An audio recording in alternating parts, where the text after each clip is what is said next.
Hello and welcome to Rathods Science Academy. Today in this session we are going to see current affairs of 4th September 2024.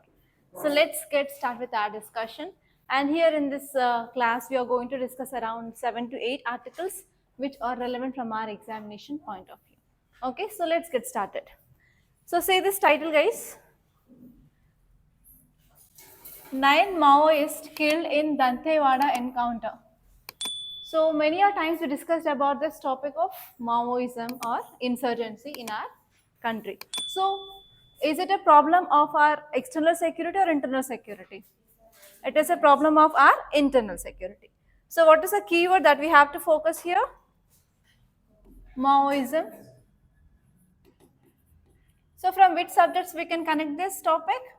From GS paper 3, internal security. Apart from this, from GS1 and GS2, we can connect this with society and social issues.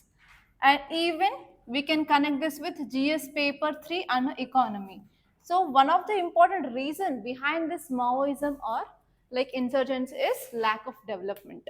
So because of this Maoism, further the infrastructure development will be getting affected. So from infrastructure, we can see this article. Okay, so from these three subjects, we can connect this article. So what are the dimensions that you have to know? So first you have to understand what is this Maoism. So Maoism is also called as left-wing extremism. You have to know what is the meaning of this Maoism or left-wing extremism, and you have to see what are the causes. Can you tell me the causes of this Maoism or left-wing extremism? What are the causes?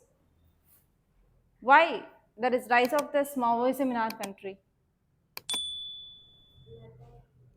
Lack of development. Next, it is against government, right? Okay, why people are against government? Okay, because government is not fulfilling the needs of the people. Next, okay, you have to see what are the causes, and you have to see what is the impact of Maoism. And next, one more thing you have to see is what are the measures taken by government to control this Maoism in India. Okay, so you have to see the recent programs, and one important program that you should write that in your answer is Samadhan.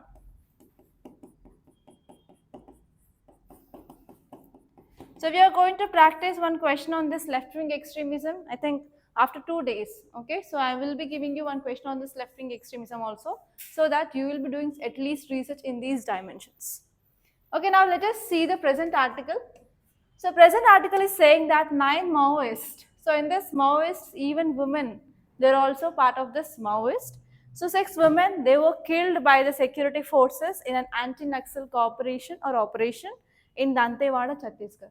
So even you have to focus on areas where this Maoism is prominent. So one such an area is Red Corridor. So you have to see the states of Red Corridor. Okay, so you have to draw the map also. So here we will be having this Red Corridor.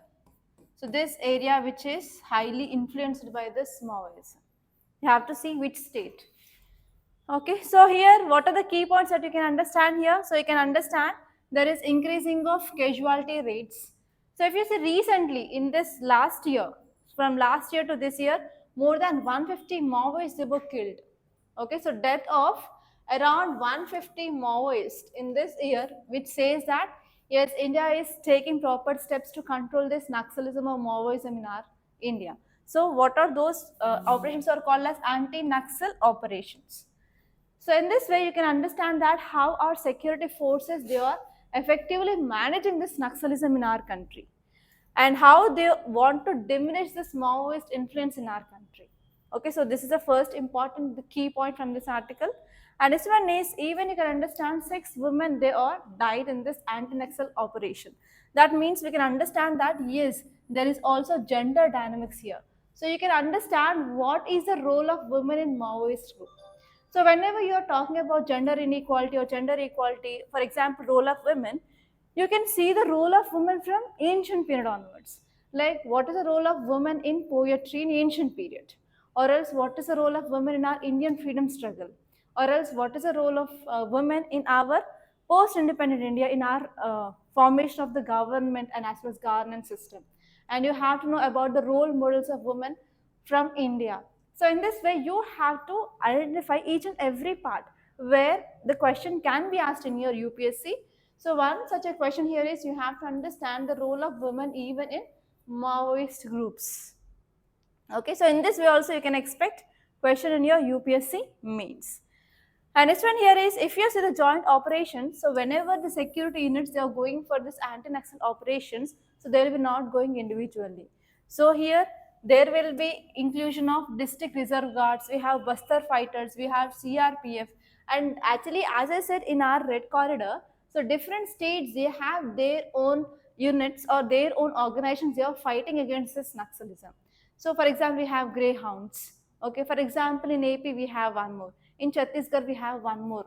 So you have to know the areas and how they are fighting with this and Naxals. So those areas also you need to focus. And this one here is there are number of times whenever they are going for anti-Naxal operations, they will be going for recovery of arms. So which kind of arms they will be using? Normally traditional kind of arms. So you have to know the knowledge like which kind of arms they will be using, because unfortunately if you got IPS cadre, especially in this red corridor, you have to lead this anti-Naxal operations. So at that time you can't go and directly attack them, right? So you have to have a clear picture of those, what is ideology of that people, so how they are attacking, so how they are going for re-attacking and which kind of weapons they are using.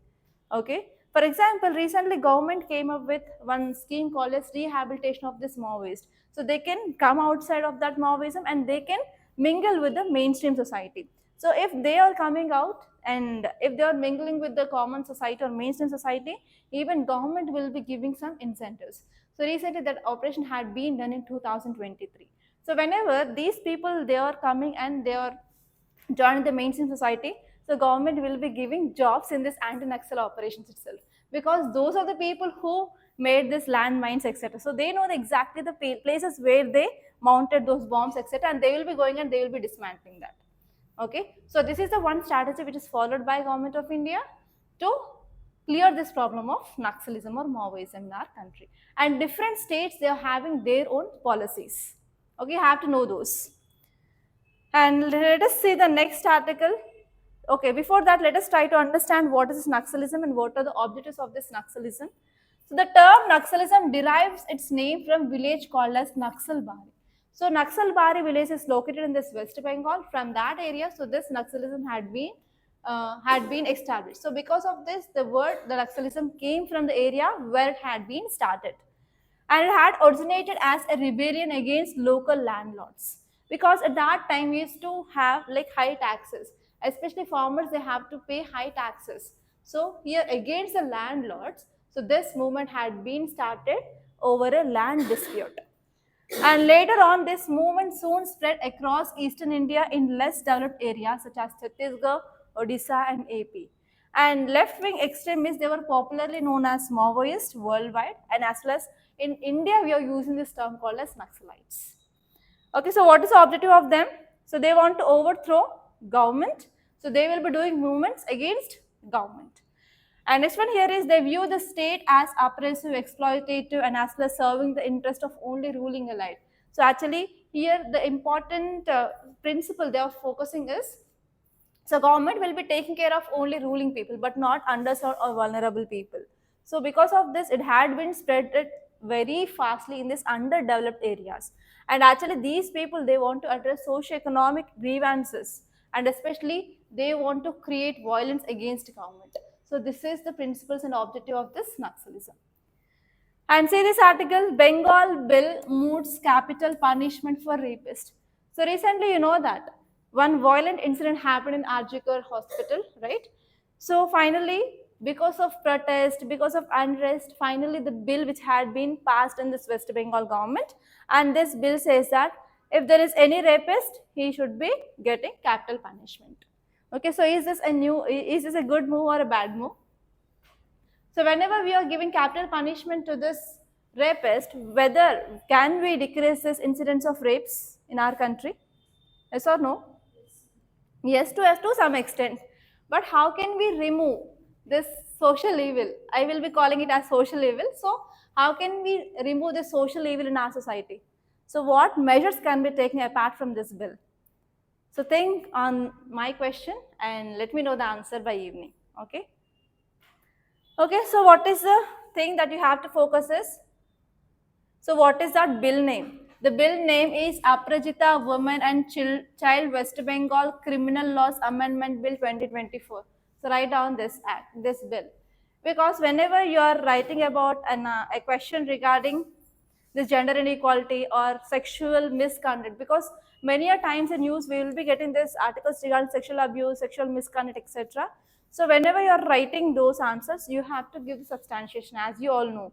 So you have to give the recent bill which passed in West Bengal, which is giving capital punishment for this rapist. Okay, write about this. So see the context. So West Bengal Assembly passed Aprajita Women and Child West Bengal Criminal Laws Amendment Bill 2024, and this bill is aiming to impose capital punishment for rapists. And the legislation which had been supported by different political parties in West Bengal. The first one is Trinamool Congress, second one is BJP. Okay, and not only this punishment, but even they are also mandating that investigation should be done within 21 days. Within 21 days, investigation should be done, and that once a rapist should be get capital punishment. So this is the important aims and objectives. So actually, this point is very important because actually the problem in our law enforcement is delay in investigation. So because of this delay in investigation, obviously the punishment giving process will be get delayed. And even you know about how our Supreme Courts and High Courts are working. So there is pendency of cases because of vacancy, because of whatnot. Okay, so you have to see and you have to focus on this 21 days. It is very important move. And here if you see the details or the key points that you have to get here is, so by passing of this bill, and this bill had been accepted by major political parties in West Bengal, so we can address that. So every political party wants to take a collective stance against sexual violence. Why this move is an accepted move? Because here now government is reflecting the societal demand. So whatever the people they are demanding, so they are taking some steps to address the grievances of people. So we can understand this. And this one here is, if you see about this capital punishment, actually is this capital punishment ethical or not? Can we give capital punishment? Is ethical or unethical? So think on this dimension also. Is ethical or unethical? So can we kill a person if he kills another person? Is it ethical? Especially in our India.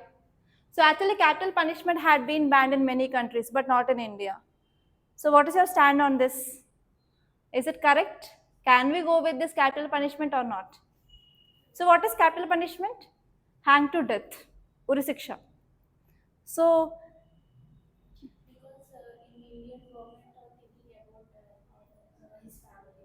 okay.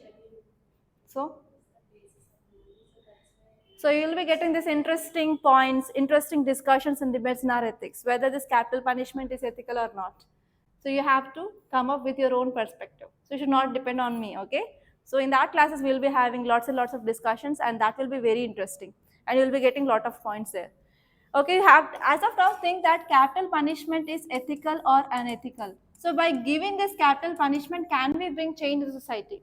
For example, regarding Nirbhaya case, which happened in 2012, for that convicts they got capital punishment. But why can't they stop at this Arjekar incident or many other incidents which happened? Yes or no? Then is there any sense to give this capital punishment? So think on this. I'm not going to take any stand. I will be taking stand in my ethics classes. Okay. Okay. Next one is comprehensive penalties. So this bill also providing some harsher penalties for various forms of rape. Like in the rape also we'll be having various degrees.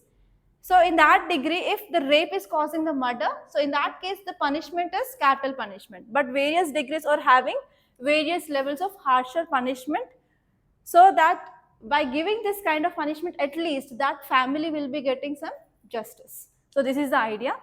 And next one is timely investigation. So this point is very important, and I like this point actually, because mandating investigation to conclude within 21 days, which is aiming to provide justice as soon as possible.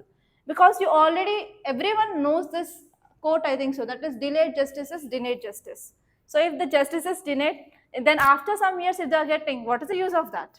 Okay, so we can ensure proper justice on the time, and we can reduce the prolonged legal processes if we are having the investigation within the limited period.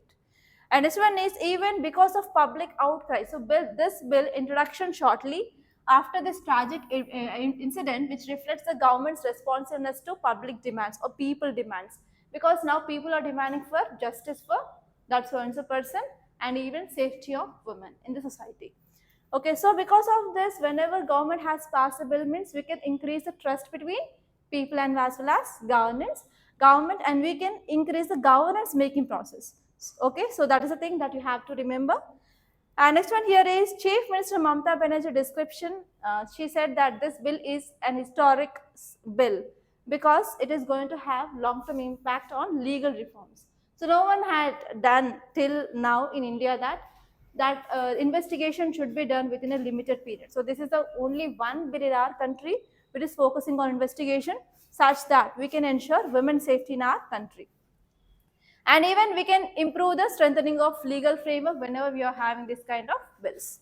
Clear? And see this article. World Bank hikes India's economic growth projection to 7% for financial year 2024 to 2025. So recently we got one article. What is that? Guys, online students and YouTube students. Yes, recently, whatever the RBI projections, RBI said that it will be 7.1%, but on reality, it is just 6.7% in this year. But this projection is 2024 to 2025. Okay, and this projection is done by World Bank. So whenever you are writing about an answer regarding economic growth of our country, you can use this kind of reports of IMF projection or World Bank projections in your introduction. Okay, now tell me why this World Bank is projecting more growth. So in which areas we can expect growth in our country? Come on. How can we increase growth? Come on, tell. Huh? Come on, you can. Agriculture sector, next. Industry. Tell me specifically, not generally. So can we get investments, or can we increase private investment, or can we boost our industries, or can we boost our agriculture sector? So where exactly? So why this World Bank is giving that projection? Space, okay. How? How in space? Okay, research and development, next. Yes, core sector. So what is yesterday's article said? In August month, it is 3-month low. In yesterday's article only, PMI. Next, how can this World Bank says that next year we are going to get 7% of economic growth? Biotechnology, okay. It had not been implemented, just approval came. Bio E3 policy. Come on, think. You can do it. Economic classes are going on. What is corporate tax?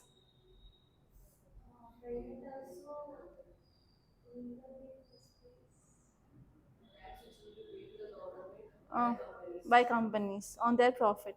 So what is this corporate tax percent in India? No idea. So what is it in US? What is this global minimum corporate tax? Direct tax done, no? Tell me, what is this global minimum corporate tax? What is the corporate tax rate in India? You have to say. Uh, 30? Exactly. What is global minimum corporate tax?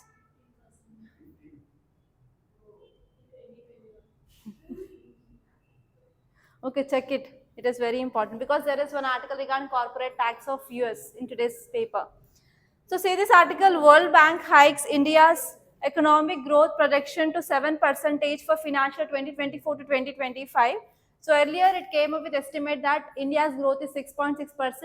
From 6.6% it increased to 7%.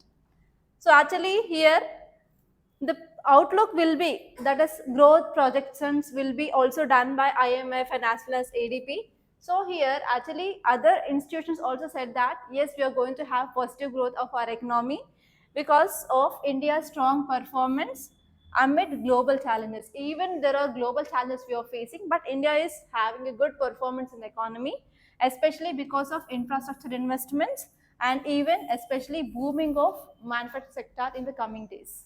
So because of these two reasons, the predictions of this IMF and as well as Asian Development Bank and World Bank had been increased about this India's economic growth. So here this article is saying that there is increasing of growth projection, so which is given by World Bank, because we are having economic fundamentals which are capable of weathering global uncertainties. So even if you see the global uncertainties like Russia-Ukraine crisis or like Israel-Hama issues or Iran, everything is happening. But even though we are having good economic fundamentals in our country, so that whatever the global uncertainties are happening, that will be not having that much impact on India. And next one here is, even we are going to increase this infrastructure investments, especially you know that yesterday our Prime Minister, he went to Brunei and Singapore. So there we are having some agreements. Not only this, even in Poland, even in Ukraine. So our visits to foreign countries is increasing day by day. So because of this, we are trying to attract as much investment as possible, so that it is also going to improve our economy obviously. And whenever we are getting investment in our country, we can increase employment opportunities, and we can, if you are getting markets in international or in other countries, obviously we can increase our trade. Yes or no? If you are increasing our trade, obviously we have to increase our manufacturing. But yesterday's class we discussed that there is less growth in our manufacturing sector, but in the future if you are getting more investments, obviously this manufacturing sector will also see the growth or boom. Okay, and urban employment will be getting increased, and even we are focusing on gender equity and gender budgeting also we are coming up with this. So government is focusing on pro women schemes. So government is also trying for increasing of female labor force participation, so that we can ensure workforce stability. And even if you see inflation dynamics, inflation is decreasing in our country, so obviously it will lead to increasing of what, spending, and purchasing power of people will be increased. And if inflation is decreasing, the demand will be obviously increasing. So whenever demand is increasing, that is leading to increasing of manufacturing again.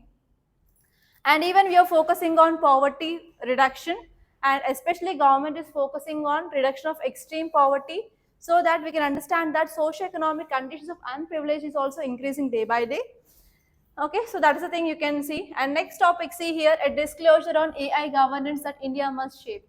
So actually we are going to have Summit of Future in September. Okay, that is on exactly September 22 and 23, 2024. So here it is focusing on AI governance.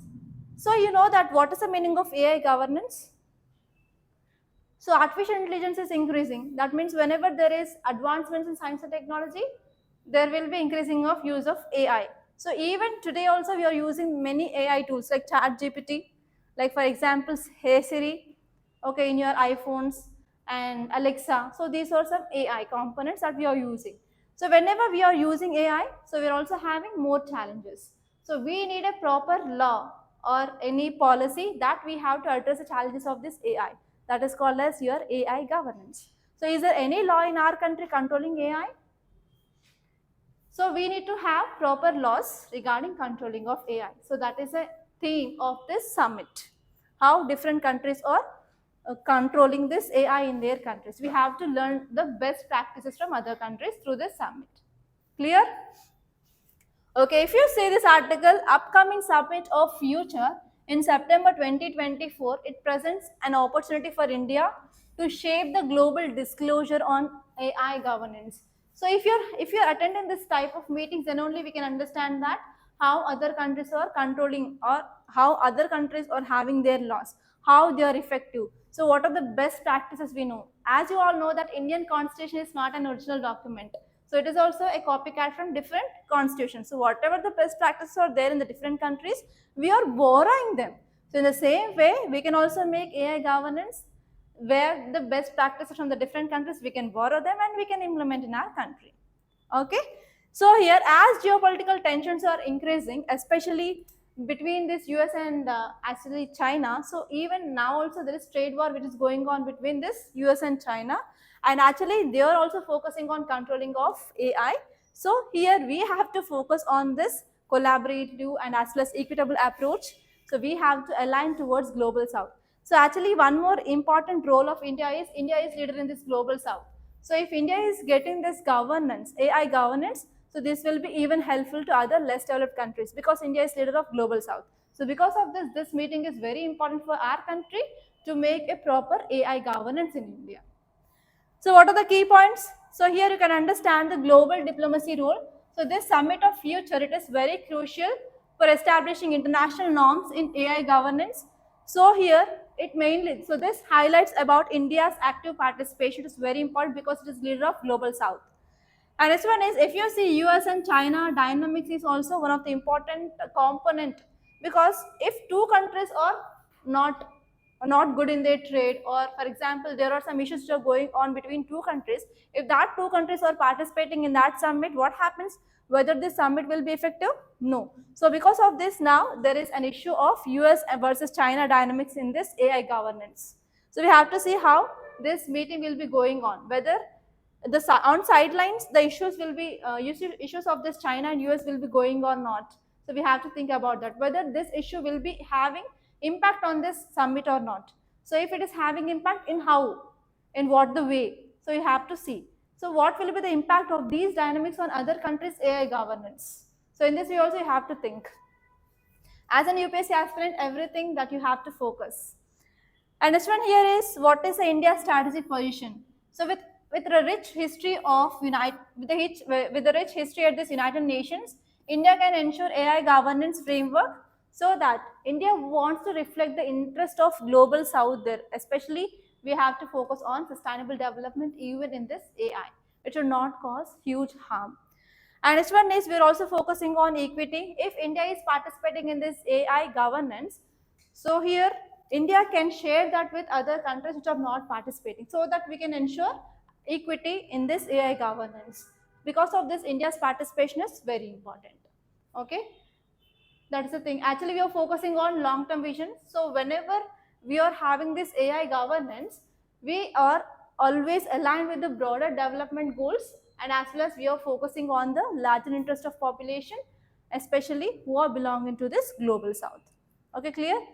And once the summit is done, you will be getting many articles regarding what are the highlights of this summit. So what happens on the silence of this summit?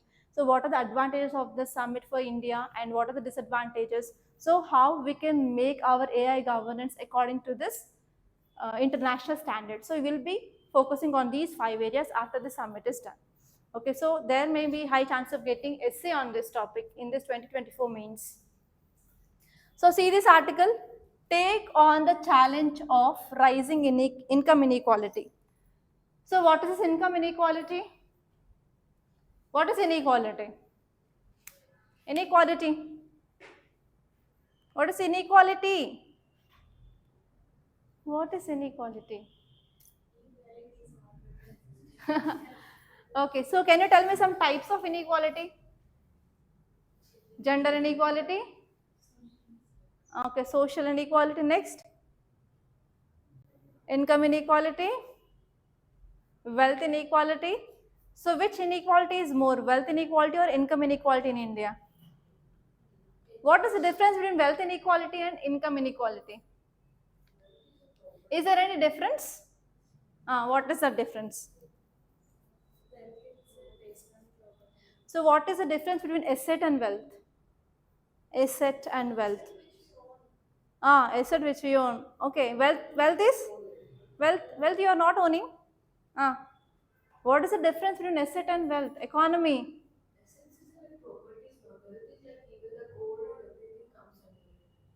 I want what is exactly the difference. Asset is nothing but whatever the property you have on which if you are getting income, that is called as asset.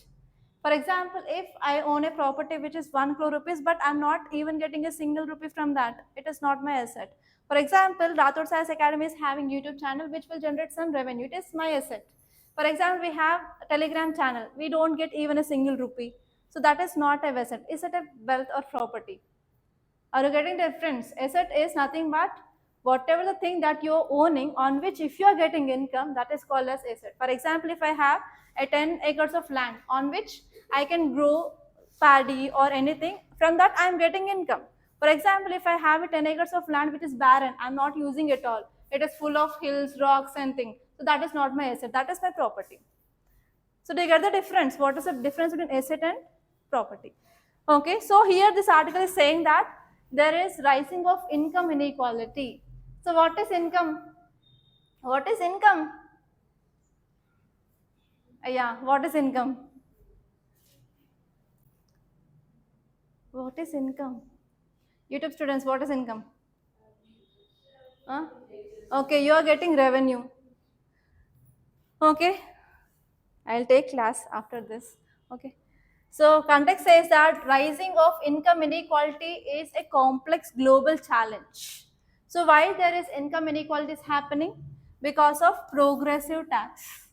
And next one here is lack of educational access, because of labor loss, because of infrastructure investment, and actually only some people are contributing to the government, not all. So because of all these things, yes, we are having income inequality. So how can you address this income inequality?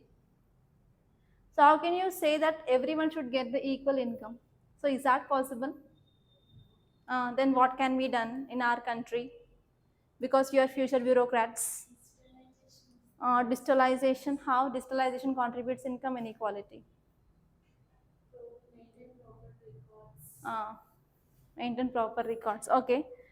So this article is saying that yes, there is progressive taxation in our country. What is this progressive taxation?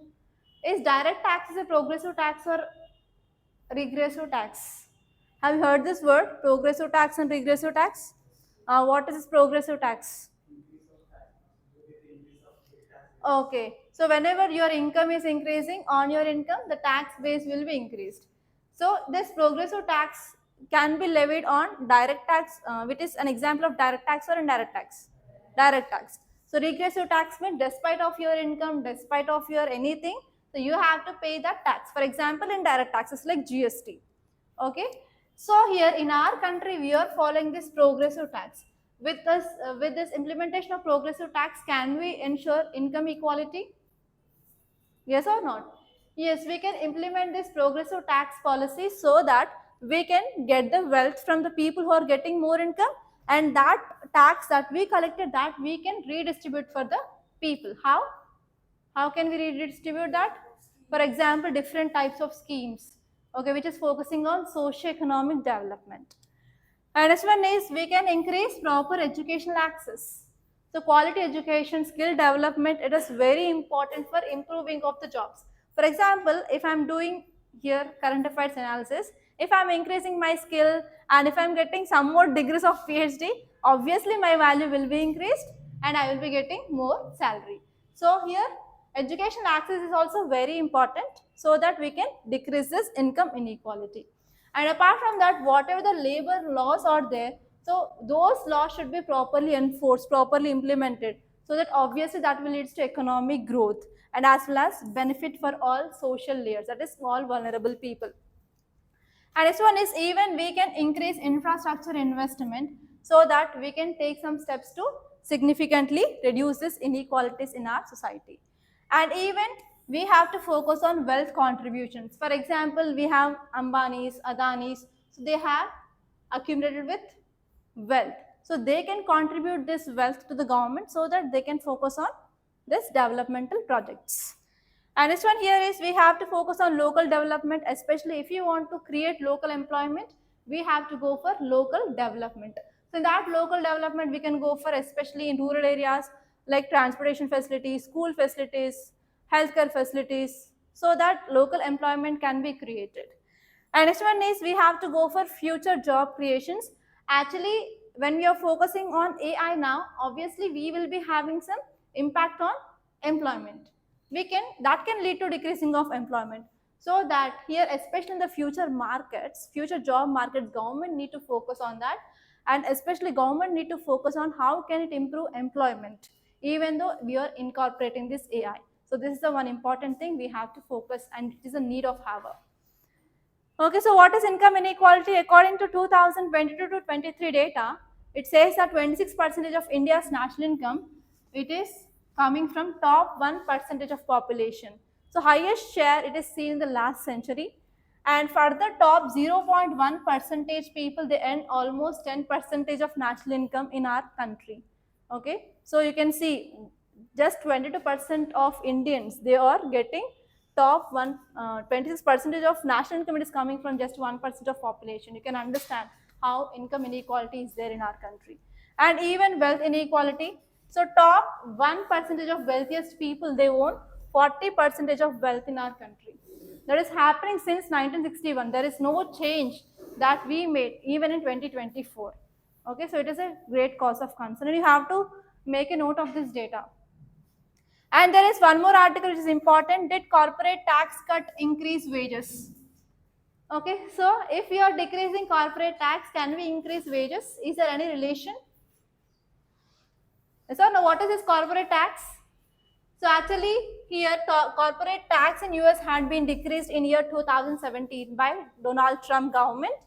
He decreased it from 35% to 21%. Okay, and actually in 2019 onwards they want to further decrease it to 15%. Okay, so the important aim it is whenever they are decreasing this corporate tax, so at least that so and so company will be spending that decreased amount of tax in this wages of people. Okay, so there is some relationship between the income or wages of people or wages of labor with this corporate tax also. You have to see this example of US. And there is one more article, that is funds worth 100 crore to boost Jaipur's UNESCO heritage status. So you have to see UNESCO's World Heritage Sites in India. So here in this we have two types, tangible and intangible, and you have to see in which year which had been added. And recently some sites had been added, right? So you have to see the list which are added in 2023 and 2024. Okay, if you are writing exam in 2025. Okay, so these are the important articles that appeared in our today's Hindu newspaper. So by this I'm concluding. Thank you so much for watching, and please do like this class and share this class and subscribe to Rathods IS Academy.